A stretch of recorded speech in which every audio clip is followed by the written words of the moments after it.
IELTS রিডিংয়ের list of headings এই question টাইপটি নিয়ে আপনারা যারা খুবই স্ট্রাগল করতেছেন তাদের জন্য আজকে আমরা দেখব যে কিভাবে এই কোয়েশ্চন টাইপটি সলভ করতে হয় বা প্যাসেজের কোথায় এক্স্যাক্টলি আনসারগুলো লুকিয়ে থাকে সেটি এই সম্পূর্ণ ভিডিওটি দেখার মাধ্যমে আপনারা জানতে পারবেন ইনশাল্লাহ। স্টিল আপনাদের হাতে যাদের খুবই কম সময় আপনারা চাইলে ভিডিওটির একদম শেষের দিকে চলে যেতে পারেন, কারণ আমি একদম ভিডিওর শেষের দিকে কিছু নোটস শেয়ার করেছি যেই স্টেপসগুলো ফলো করার মাধ্যমে আমরা এই কোয়েশ্চন টাইপটি সলভ করে থাকব। ওকে, সো চলুন শুরু করা যাক। প্রথমেই দেখে নেই আজকে যে প্যাসেজটি আমরা সলভ করব, তো সেটির নাম হচ্ছে দ্য স্টিম কার, অর্থাৎ বাষ্পে চালিত গাড়ি আর কি। এখানে দেখেন একটা শর্ট একটা ডেসক্রিপশন দিয়েছে, বলতেছে the successes and failures of the Doble brothers and the steam cars. অর্থাৎ ডবল ব্রাদার্স মানে ওরা কয়েকজন ভাই ব্রাদার আছেন, তো তারা কি করছেন যে এই যে স্টিম দ্বারা চালিত গাড়ি হয়তো তারা তৈরি করছেন বা সেটা নিয়ে ব্যবসা করছেন, এবং এইটা করতে গিয়ে তারা যে সফলতা অথবা ব্যর্থতা শিকার হয়েছে, এইটা নিয়েই হচ্ছে এই প্যাসেজের কাহিনী। ওকে, এবার দেখি আমাদের কোয়েশ্চনে কীরকম দেয়া আছে। দেখেন এখানে রোমান সংখ্যা 1 থেকে 8 পর্যন্ত সর্বমোট 8টি লিস্ট অফ হেডিংস দেয়া আছে, এবং আমাকে টোটাল এ থেকে জি পর্যন্ত সর্বমোট 7টি প্যারাগ্রাফের জন্য এই হেডিংসগুলা ফাইন্ড আউট করতে হবে। তাহলে আমরা যা বুঝতে পারলাম এখান থেকে যে একটা অপশন অতিরিক্ত দেয়া আছে। এখানে যে কোনো একটা অপশন হতে পারে আপনাকে কনফিউজ করার জন্য দেয়া হয়েছে, হ্যাঁ, যেটা আসলে কোনো আনসারে ব্যবহার করা হবে না, তাই না? আচ্ছা, তো এবার চলুন আমরা যদি ডিরেক্টলি এখন সলভ করতে চলে যাই। তো এখানে আমি সময়টা সেভ করার জন্য অলরেডি কিওয়ার্ডসগুলো হাইলাইট করে রেখেছি। ওকে, তো দেখুন প্রথমেই আমাদের যে কাজটা করতে হবে, এই যে লিস্ট অফ হেডিংস যেগুলো আছে সেগুলো বুঝে বুঝে পড়তে হবে এবং সেখান থেকে কিওয়ার্ডসগুলো হাইলাইট করতে হবে। অর্থাৎ এমন কিছু শব্দ আমরা একটু মাথার মধ্যে ভালো করে গেঁথে রাখবো যেগুলো দ্বারা আমরা প্যাসেজে গেলে উত্তরটা খুঁজে বের করতে পারি, এমন কিছু গুরুত্বপূর্ণ শব্দ। ঠিক আছে, আচ্ছা, তো দেখেন প্রথমে বলতেছে a period in call conditions before the technology is assessed. অর্থাৎ একটা সময়কালের কথা বলতেছে, যেই সময়কালটা কি হয়েছে, কোল্ড কন্ডিশনস অর্থাৎ শীতল অবস্থায় ছিল, before the technology is assessed টেকনোলজিটা পরীক্ষা করার আগে একটা সময়কাল পর্যন্ত সেটাকে ঠান্ডা একটা অবস্থানে রাখা হয়েছে, হতে পারে গাড়ি বা যে কোনো কিছু। ঠিক আছে, পরেরটা বলতেছে marketing issues lead to failure.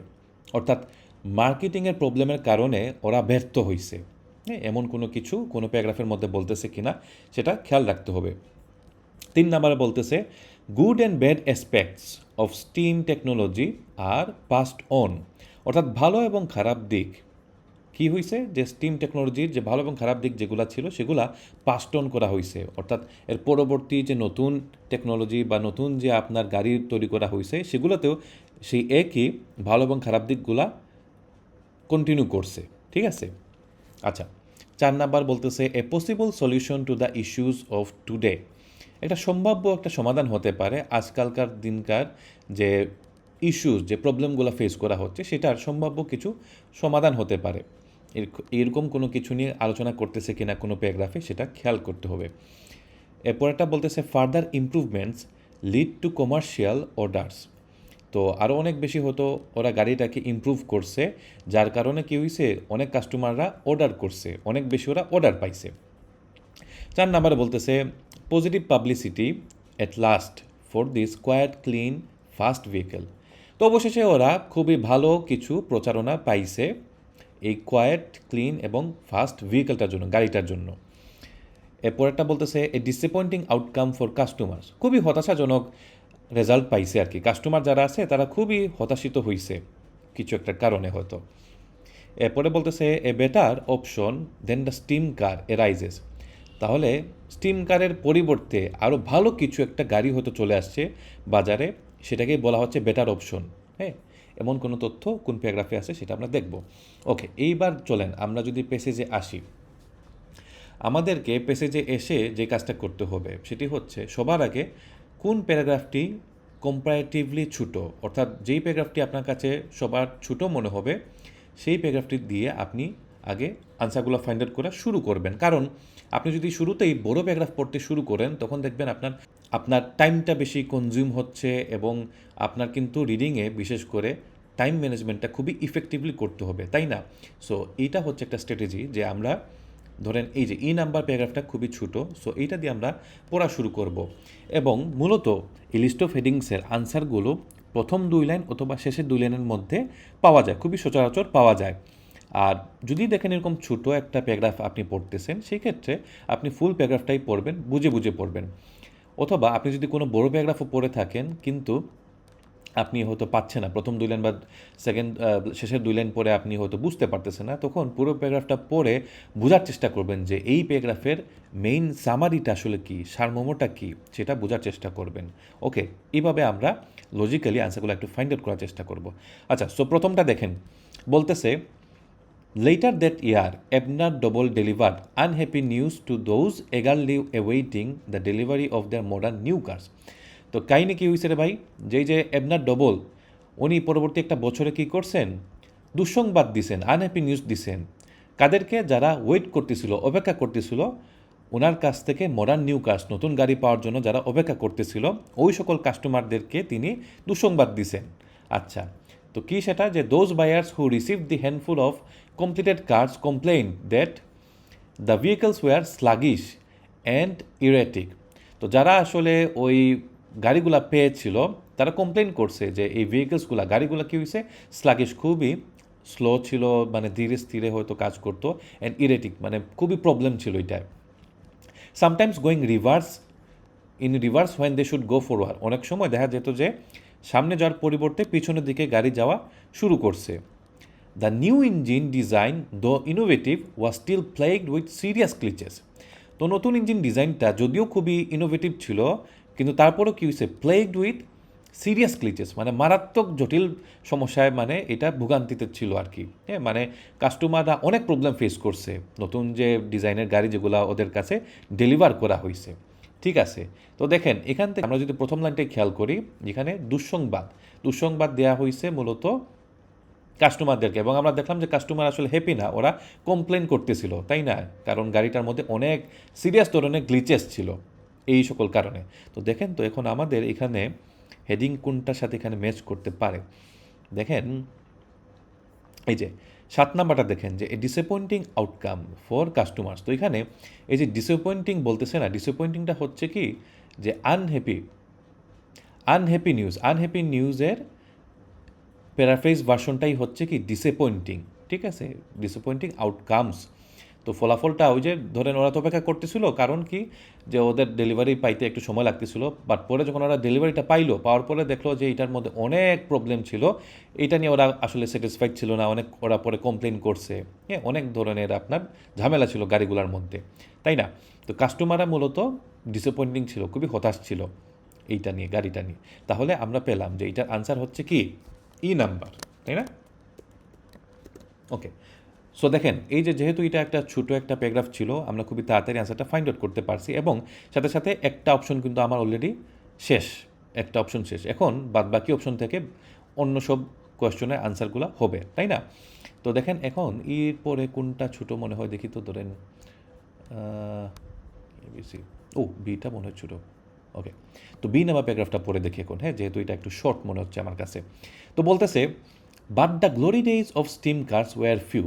প্রথম লাইনটাই দেখেন, বলতেছে যে যখন আপনার ওই যে স্টিম কার্স যেগুলো সুদিন যেটা ছিল, খুবই ভালো দিন যেগুলো চলতেছিল, সেটা খুবই কম সময়ের জন্য ছিল আর কি, খুবই সীমিত সময়ের জন্য ওই স্টিম দ্বারা চালিত গাড়ির দিনগুলো আর কি টিকছে, খুব ভালো দিন বেশি দিন টিকে নাই। হ্যাঁ, খুবই বাজে অবস্থা রে ভাই, আহারে। তো a new technology called the internal combustion engine soon appeared. তো নতুন একটা টেকনোলজির গাড়ি চলে আসছিল, যেটা হচ্ছে ইন্টারনাল কম্বাসশন ইঞ্জিন, যেটা চলে আসছিল বাজারে। হ্যাঁ, তো এই কারণে এর বেশি ভালো দিন টিকে নাই আর কি। হ্যাঁ, তারপর দেখি আমরা প্রথম 2 লাইন পড়লাম, শেষে 2 লাইন যদি পড়ি, তো একটা বিষয় মাথায় রাখবেন সবসময়, যখনই দেখিবেন বাটটাকে আমি মূলত মিস বিউটি বলে থাকি, এরপরে যে অংশ থাকে নর্মালি খুবই গুরুত্বপূর্ণ তথ্য ওরা শেয়ার করে থাকে বাটের পরে, এবং এরকম কিছু আরও শব্দ আছে গুরুত্বপূর্ণ, যেগুলো আমাদেরকে আসলে একটু খেয়াল রাখতে হবে। এই শব্দগুলোর পরে খুবই ইম্পর্টেন্ট তথ্য ওরা শেয়ার করে থাকে, যেখান থেকে মোস্ট লাইকলি চান্সেস থাকে যে আপনি আনসারগুলো পেয়ে যাবেন। ঠিক আছে, তো এগুলো আমি মূলত আমাদের প্রাইভেট ব্যাচে শেয়ার করে থাকি। একটা লিস্ট অফ আমাদের ওয়ার্ডস আছে যেগুলা ডিস্ট্রাক্টরস বলেন অথবা প্রধান কিছু কিওয়ার্ডস হিসেবে আমরা ধরে নিতে পারি, যেগুলোর পরে আনসার পেতে পারে। যাই হোক, তো দেখেন এখানে বলতেছে but in 1912 General Motors introduced the electric starter and over the following few years steam power was gradually phased out. আচ্ছা, তো কাহিনী কি হয়েছে যে জেনারেল মোটরস কী করছে যে ইলেকট্রিক স্টার্টারের একটা গাড়ি করছে, and over the following few years, এবং আগামী কিছু কয়েক বছরের মধ্যে স্টিম পাওয়ার অর্থাৎ স্টিম দ্বারা চালিত গাড়ি যেগুলো ছিল ওয়াজ গ্রাজুয়ালি ফেজড আউট, মানে মার্কেট থেকে একদম ওদেরকে সরিয়ে ফেলছে রে ভাই, মানে মার্কেট থেকে একদম ওদেরকে সরিয়ে ফেলছে রে ভাই, হ্যাঁ একদম বিতাড়িত করে দিছে। ওই নতুন যে গাড়ি যেটা আসছে আর কি, ওইটা স্টিম দ্বারা চালিত গাড়িকে একদম মার্কেট থেকে কিকড আউট করে দিছে আর কি। ঠিক আছে, আচ্ছা তাহলে দেখি তো এখন আমরা কোনটা হতে পারে আপনার এখান থেকে যে ওকে। সো দেখেন ওই যে বেটার অপশন আমরা দেখলাম কি এখানে বেটার অপশন এরাইজেস। তো বেটার অপশন কোনটা?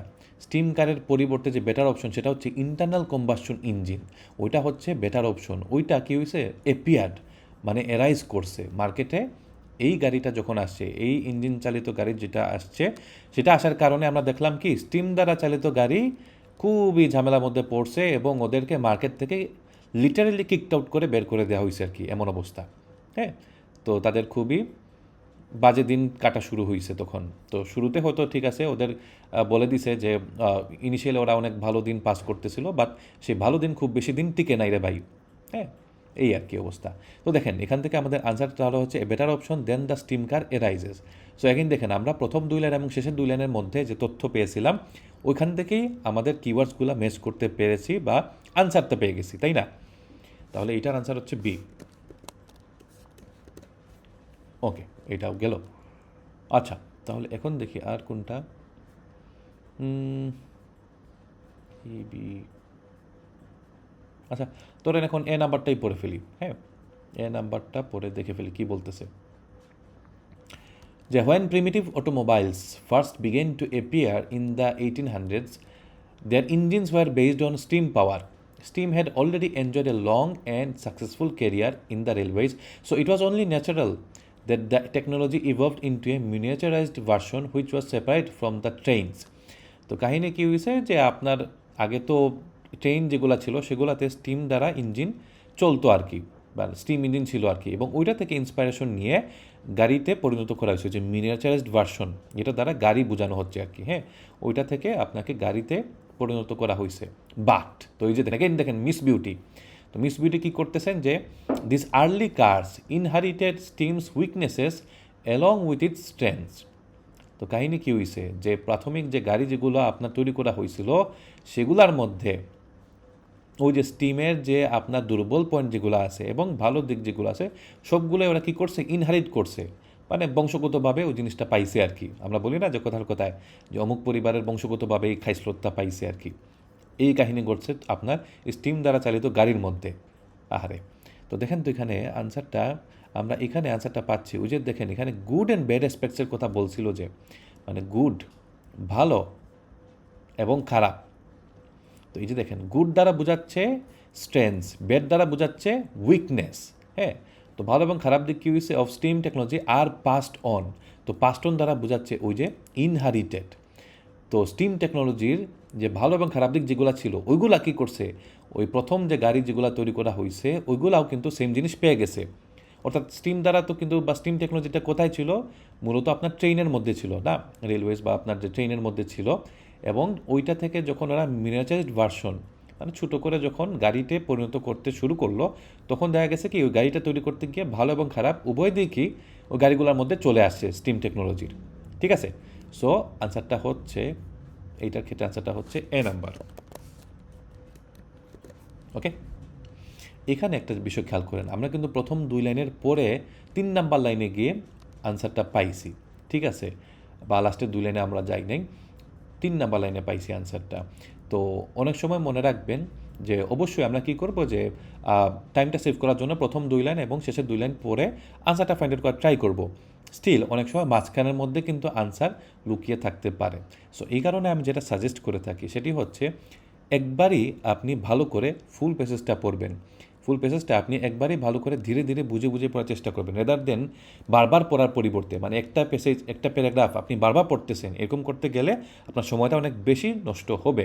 এর পরিবর্তে আমরা কি করব, যে যখন একটা প্যারাগ্রাফ পড়ব একবারই ভালো করে বুঝে বুঝে লাইন বাই লাইন পড়ার চেষ্টা করব। এবং দেখেন একটা কাহিনী, যে আমরা কিন্তু কিওয়ার্ডগুলো একদম হুবহু সেম টু সেম পাচ্ছি না, সবসময় কীভাবে পাচ্ছি, প্যারাফ্রেজ করা অবস্থায় পাচ্ছি। তাই আপনাকে অবশ্যই বুঝে বুঝে পড়তে হবে। আপনি যদি বুঝে বুঝে লাইনগুলো পড়তে পারেন তখন দেখবেন আপনি আনসারটা ধরতে পারতেছেন। ঠিক আছে? আচ্ছা, এইগুলো একটা কাহিনী, বাট এটা খুবই কম সময় হয়ে থাকে, যেরকম মাঝখানের দিকে আনসার নর্মালি দেখবেন যে ম্যাক্সিমাম আনসারগুলো পাচ্ছেন প্রথম 2 লাইন অথবা লাস্টের 2 লাইনের ক্ষেত্রে। ওকে, আচ্ছা, তাহলে আমাদের 3টা অপশন অলরেডি শেষ হয়ে গেছে। এরপরে দেখি, আচ্ছা সি নাম্বার বড় আছে যদিও, বাট স্টিল। আচ্ছা দেখি সিনেমা প্রথম 2 লাইন একটু পড়ি, তারপর শেষে 2 লাইনে চলে যাবো আমরা। যে even as the market was declining, 4 brothers made one last effort to rekindle the technology between 1906 and 1909. While still attending high school, Abner Doble and his 3 brothers built their first steam car in their parents' basement.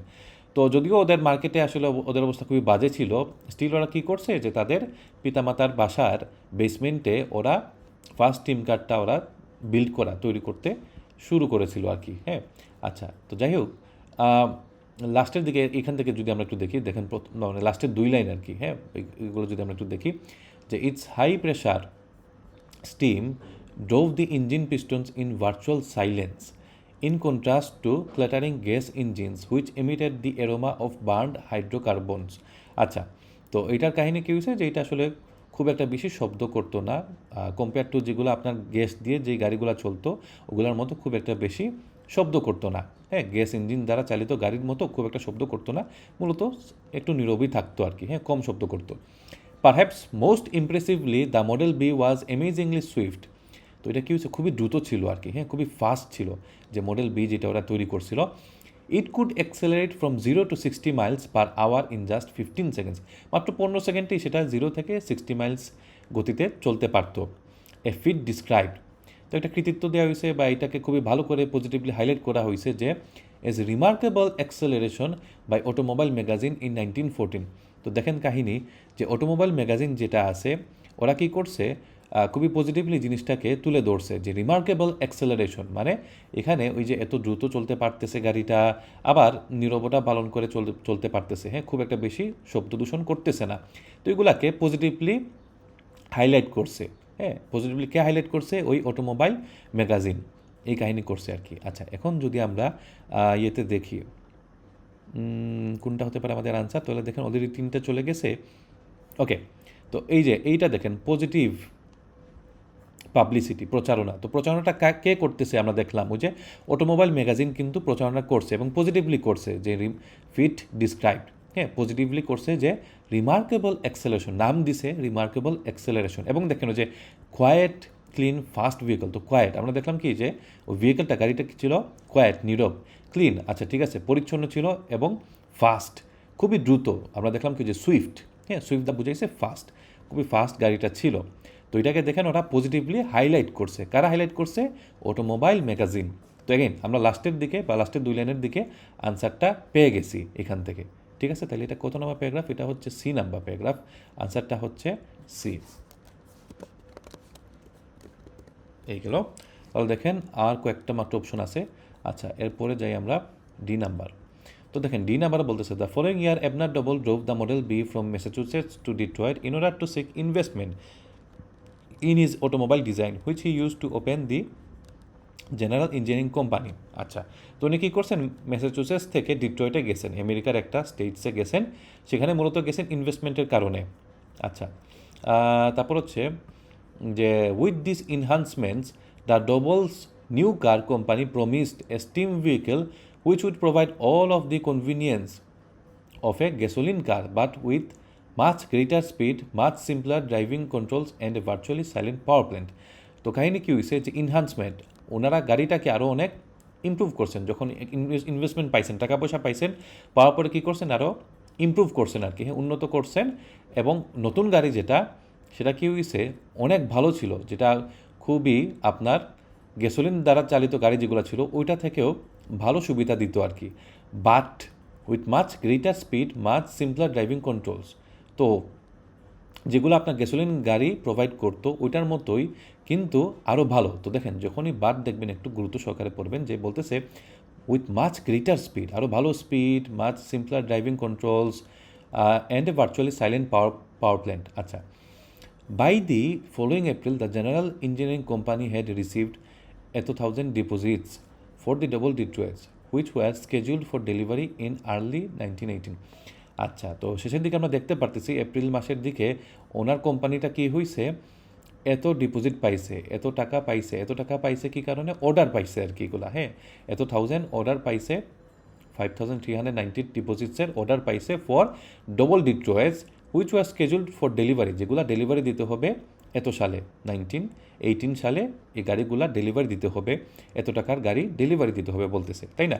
আচ্ছা, এখন দেখেন তো আমরা কোনটার সাথে এটাকে adjust করতে পারি। আমাদের অপশন বাকি আছে 1, 2, 3, 4টা, এই 4টা থেকে একটা অপশন। তো হ্যাঁ, তো এখান থেকে দেখেন আমি ইনহ্যান্সমেন্ট ওয়ার্ডটাকে হাইলাইট করছি, সেটা হচ্ছে আপনার ইমপ্রুভমেন্টের সাথে যায়। ইমপ্রুভমেন্টের একটা সিনোনিম বলতে পারেন ইনহ্যান্সমেন্টস, হ্যাঁ, যে এই যে উনি গাড়িটাকে উন্নত করছেন সেগুলো কী করছে, লিড টু কমার্শিয়াল অর্ডার্স। তো এটার কারণে আরও বেশি উনি কমার্শিয়াল অর্ডার পাইছেন, যে রিসিভড 1,000 ডিপোজিটস, এটা দ্বারা মূলত কমার্শিয়াল অর্ডার বোঝাচ্ছে, ঠিক আছে? তাহলে further improvements lead to commercial orders, তো এটা হচ্ছে আপনার ডি নাম্বার প্যারাগ্রাফ। ওকে, সো এগেইন দেখেন আমরা শেষের দিকে আনসারটা পেয়েছি। আচ্ছা, তো এইভাবে আমরা শর্টকাট করে পড়তে পারি, আপনারা তাড়াতাড়ি এইভাবে আনসারগুলো ফাইন্ড আউট করতে পারেন। আর যখন দেখবেন যে স্টিল আপনি পরে বুঝতে পারতেছেন না, তখন ফুল প্যারাগ্রাফটা একদম শুরু থেকে শেষ পর্যন্ত ভালো করে বুঝে পড়ার চেষ্টা করবেন, তখন অবশ্যই আনসারটা পেয়ে যাওয়ার কথা আপনাদের। আচ্ছা, এরপরে দেখেন আমরা কি করতেছি, The brothers made one final attempt to produce a viable steam automobile in early 1924. The Double brothers shipped a Model E to New York City to be road tested by the Automobile Club of America. After sitting overnight in freezing temperatures, the car was pushed out into the road and left to sit for over an hour in the frosty morning air. আরে, তো দেখেন এখানে প্রথম 2 লাইনের মধ্যেই আমরা আনসারটা পেয়ে যাচ্ছি। তো কাহিনী কি হয়েছে, যে ওনারা মডেল ই নামে আরেকটা ভার্সন তৈরি করছেন গাড়ির, এবং সেটা নিউ ইয়র্ক সিটিতে নিয়ে কী করছেন, রোড টেস্টেড, সেখানে নিয়ে ওনারা টেস্টিং করতেছেন আর কি, গাড়িটার কী অবস্থা, ঠিক আছে? এটা করার জন্য নিউ ইয়র্ক সিটিতে গেছেন, শিপ করছেন। তো আফটার সিটিং ওভারনাইট, প্রায় এক রাত এটা বসে থাকার পরে, ইন ফ্রিজিং টেম্পারেচার, ঠান্ডা শীতল অবস্থায় রাখার পরে ওইটাকে কী করছেন, the car was pushed out into the road and left to sit for over an hour in the frosty morning air. তো দেখেন আবার গাড়িটা কী করা হয়েছে, sit for over an hour, প্রায় 1 ঘন্টার উপর ফ্রস্টি মর্নিং এয়ার, শীতল যে আপনার সকালের ঠান্ডা বাতাস আসে না, ওইটার মধ্যে গাড়িটাকে রেখে দেওয়া হয়েছে টেস্ট করার আগে। হ্যাঁ, যে ওরা টেস্ট করতে চাচ্ছিল যে এটাকে যদি ঠান্ডা অবস্থায় রাখা হয়, তারপর যদি আমরা টেস্ট করি তখন দেখি মানে এটা কীরকম পারফর্ম করে, এমন অবস্থা আর কি। তো দেখেন এখানে আমরা যে কোল্ড কন্ডিশন পেয়েছিলাম, যে a period in cold conditions before the technology is assessed. হ্যাঁ, তো যে পিরিয়ড মানে সময়কাল, আমরা দেখলাম না একটা সময়কাল ধরে ওরা কী করছে, ওটাকে শীতল একটা অবস্থানে রাখছে, বিফোর টেকনোলজি ইজ অ্যাসেসড। তো আমরা দেখলাম ওই যে টেকনোলজি মানে রোড টেস্টেড করার আগে, রাস্তায় পরীক্ষা করার আগে, রাস্তায় চালিয়ে পরীক্ষা করার আগে ওইটাকে ঠান্ডা অবস্থায় রাখা হয়েছিল। ওকে, তো এখন দেখেন আমরা প্রথম 2 লাইনের মধ্যে আনসারটা পেয়ে গেছি, তো এটার আনসার হচ্ছে এফ নাম্বার। তাহলে এখন আমাদের 2টা অপশন বাকি আছে, 2টা অপশন দেখি আমাদের লাস্টের জি নাম্বার। তো sadly Doble's brilliant steam car never was a financial success, priced at around $1,000 in 1924। It was popular only among the very wealthy.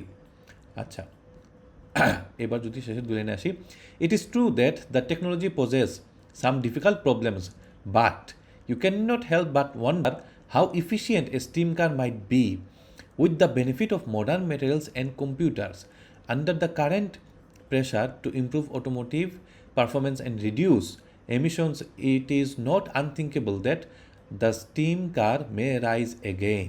তো কাহিনী কি হয়েছে, আমরা যদি দেখি এখন 2টা অপশন, আমাদের 2টা অপশনের মধ্যে একটা হচ্ছে marketing issues led to failure. এখানে এমন কোনো তথ্য পাচ্ছি না যে মার্কেটিং কথা বলতেছে, যে মার্কেটিংয়ের কারণে ব্যর্থ হয়েছে, এমন কোনো ইনফরমেশন নাই।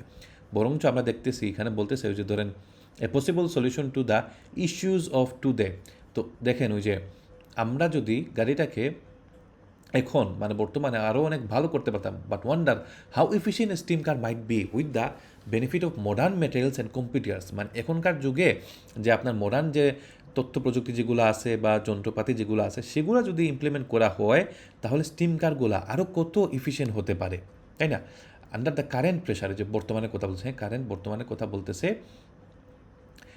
টু ইমপ্রুভ অটোমোটিভ, তো এটাকে ইমপ্রুভ করা যায় পারফরমেন্স অ্যান্ড রিডিউস এমিশনস, হ্যাঁ, এইটার কথা বলতেছে। তাহলে দেখেন আমাদের আনসারটা হচ্ছে possible solution to the issue of today, মানে বর্তমানে যে ধরনের প্রবলেম ফেস করে থাকতেছি আমরা সেইটার একটা সমাধান হতে পারে আর কি, হ্যাঁ, সেটা একটা সমাধান হতে পারে যদি আমরা স্টিম গাড়িটাকে একটু উন্নয়ন করে থাকি আর কি, উন্নতি করে থাকি, ঠিক আছে, ডেভেলপ করে থাকি। তাহলে দেখেন এটা আনসারটা হচ্ছে জি নাম্বারে এই আনসারটা হলো।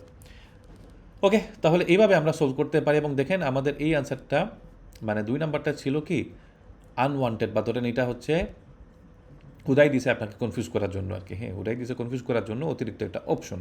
তো এইভাবে আমরা লিস্ট অফ হেডিং সলভ করতে পারি।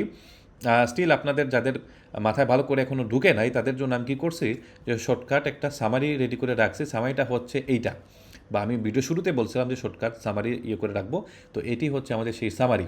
তো দেখেন আমাদের প্রথমে যে কাজটা করতে হইবে সেটি হচ্ছে first read, understand and highlight keywords of the headings. তো হেডিংস যেগুলো আছে সেগুলোর আমাদের ভালো করে বুঝে পড়তে হবে এবং সেখান থেকে কিওয়ার্ডস ফাইন্ড আউট করতে হবে, তাই না? এরপরে হচ্ছে স্কিম অ্যান্ড স্ক্যানিং করার মাধ্যমে আপনি প্যাসেজের থেকে ওই কিওয়ার্ডসগুলো ফাইন্ড আউট করবেন। এবং প্রথমে যে কাজটা করতে হবে আমাদেরকে স্মলেস্ট প্যারাগ্রাফ, যে ছোটো একদম প্যারাগ্রাফ যেটা আছে ওইটা দিয়ে আমরা পড়া শুরু করব, কারণ ছোটো প্যারাগ্রাফ পড়তে সময় কম লাগবে, এর সাথে সাথে আপনি একটা একটা করে আনসার এলিমিনেট করতে পারবেন, একটা একটা করে আনসার অপশন বাদ দিতে পারবেন, তখন বাদবাকি অপশন থেকে আনসারগুলা ফাইন্ড আউট করা আরও ইজি হয়ে যাবে আপনার জন্য, তাই না? আচ্ছা, আরেকটা ইম্পর্টেন্ট গুরুত্বপূর্ণ বিষয় হচ্ছে সাধারণত লম্বা প্যারাগ্রাফের মধ্যে প্রথম যে 2 লাইন অথবা শেষের 2 লাইন ওইখানে আর কি আপনার আনসারগুলো লুকিয়ে থাকে, অথবা অনেক সময় মাঝখানেও থাকতে পারে, বাট নর্মালি শেষের 2 লাইন অথবা প্রথম 2 লাইনের মধ্যে থাকে। স্টিল যদি আপনারা আনসারটা না পান, আপনারা পুরো প্যারাগ্রাফটা পড়বেন, পুরো প্যারাগ্রাফটা পড়ে সেটা সারমর্ম বোঝার চেষ্টা করবেন বা সামারিটা বোঝার চেষ্টা করবেন যে এই যে পুরো প্যারাগ্রাফটা এখানে আসলে কী কাহিনী বলতেছে রে ভাই, কী মেসেজ দিতে চাচ্ছে, সেইটা যদি ভালো করে বুঝতে পারেন তাহলেই আপনি কাহিনী ঘটিয়ে ফেলছেন, মানে আপনি আনসার ধরতে পারবেন ইনশাল্লাহ। ওকে, সো ঠিক আছে, এই ছিল আজকের এই ক্লাস। ধন্যবাদ।